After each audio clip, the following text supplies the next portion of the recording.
होई धर्म की हानि, पारे असुर अधम अभिमानी।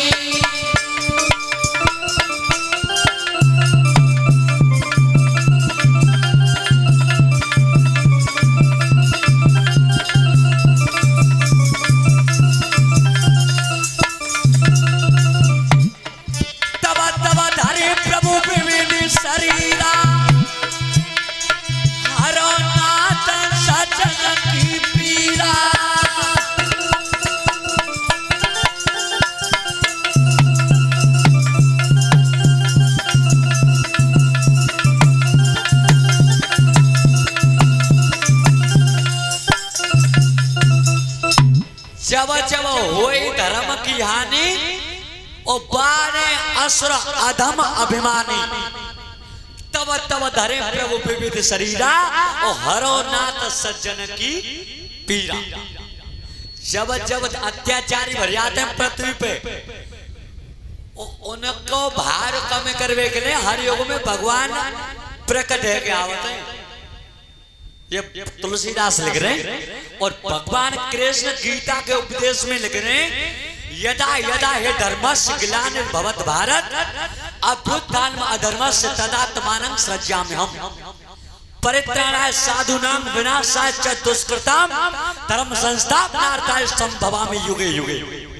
हे अर्जुन, जब जब इस भूतल पे अत्याचारी भर जाते हैं और धर्म की जब हानि होने लगती है, तो धर्म का उत्थान करने के लिए हर युग में मैं प्रकट होता हूं। जन्म की ना कहीं प्रकट भई।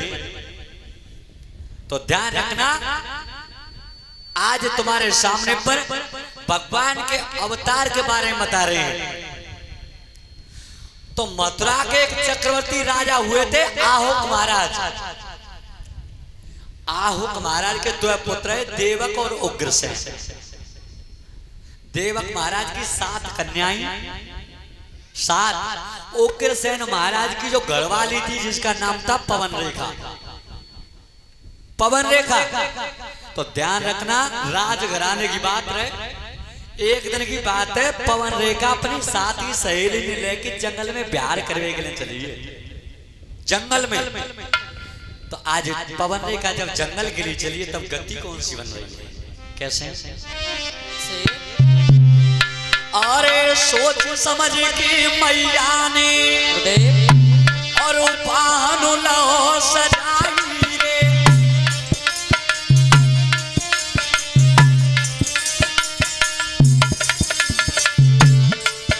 अरे सोच समझ के मैया ने और रथुली नोए सजवाई रे। अरे रथ में सखियां लई बुलाई रे।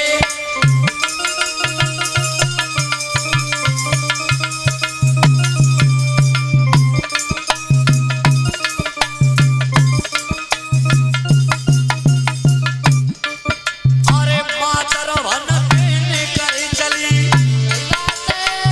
सखियां लई बिठाई रे।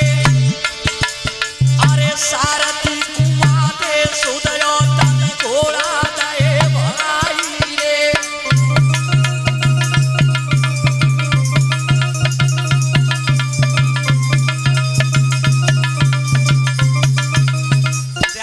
राजन परिषद भैया पवन रेखा अपनी 7 की सहेली ने लेके जंगल में बिहार करवे चली है।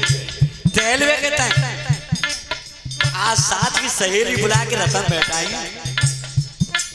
अरे माता भवन छीन कर चली, तब आदि जोर की आई रे। अरे आदि को धोखा आयो, अब तेरे पवन दिखाई रे। बोलिए गुरु गोरखनाथ की।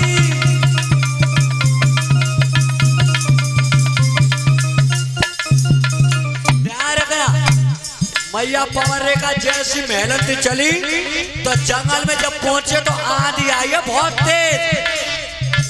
और जब आंधी को झोंका आओ तो एक राक्षस हुआ राजा किशन के रूप में।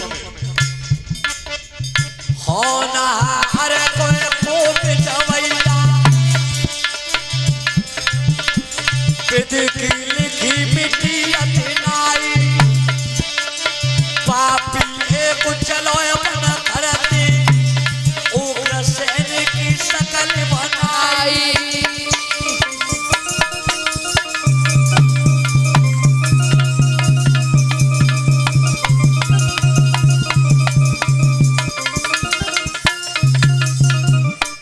जहाँ मैया को रत उतारो कहीं पे पापी पहुंच हो जाए सनमुख जाई खड़ो भयो हंसी हंसी के तवरो बतलाई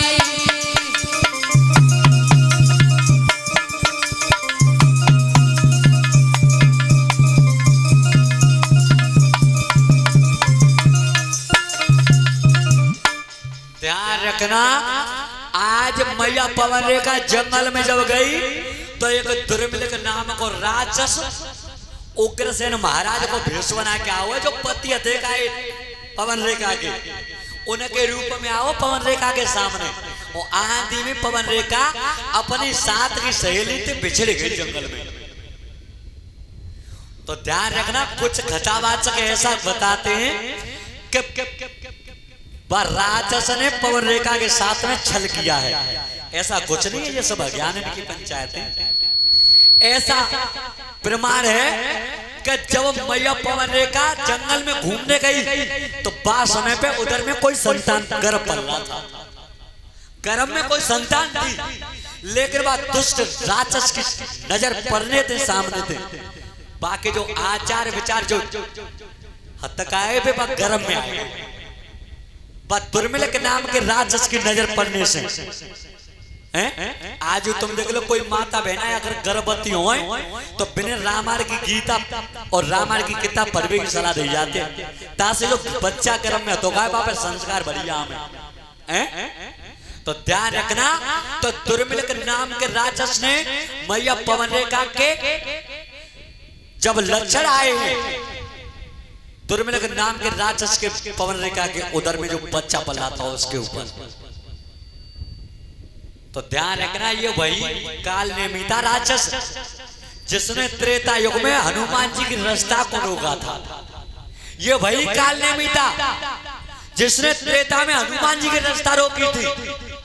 तुम्हें मालूम है जब हनुमान जी लंका जला के आए तो भगवान राम ने पूछी हनुमान इतनी बड़ी लंका तुमने कैसे जला रही? तो हनुमान जी ने की प्रभु बिल्कुल गलत कह रहे हो, लंका मैंने ना जलाई, तो लंका जलाई सीता के संताप ने, रावण के पाप ने और आपके प्रताप ने और मेरे पापा ने लंका इन्ने जलाई है। कितना बड़ो काम करे आए, अपने ऊपर ने को दोष आन ना दो। और आज अगर कोई ने बड़ो काम ना करे आवे तो भैया वो छाती ठोंक ठोंक के पूरे गांव में ढोला गावो तो पहले हैं? ध्यान रखना, अगर अपने मोहते अपने बल को भगान करोगे तो बल कम है या हैं? तो आज मैया पवन रेखा जब लौट करके आई है तो मैया पवन रेखा के समय का चक्र चलता रहा, समय के अनुसार पवन रेखा के उधर से पुत्र पैदा हुआ है और जैसे पुत्र पैदा हुआ एकदम आंधी और तूफान आने लगे।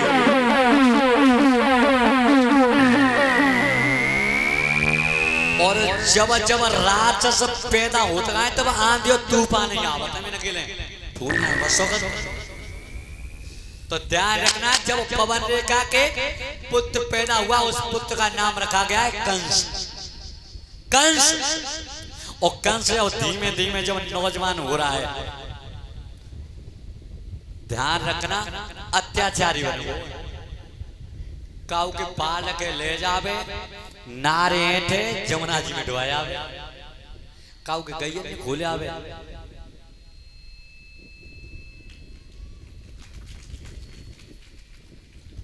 और ऐसी श्रृंखला में ये 201 रुपए की हार माला जो श्याम सुंदर हैं, जो इसी गांव के हैं, उनकी ये बहन जी हैं, उनकी तरफ से आया है, जो दिल्ली से आई हुई है,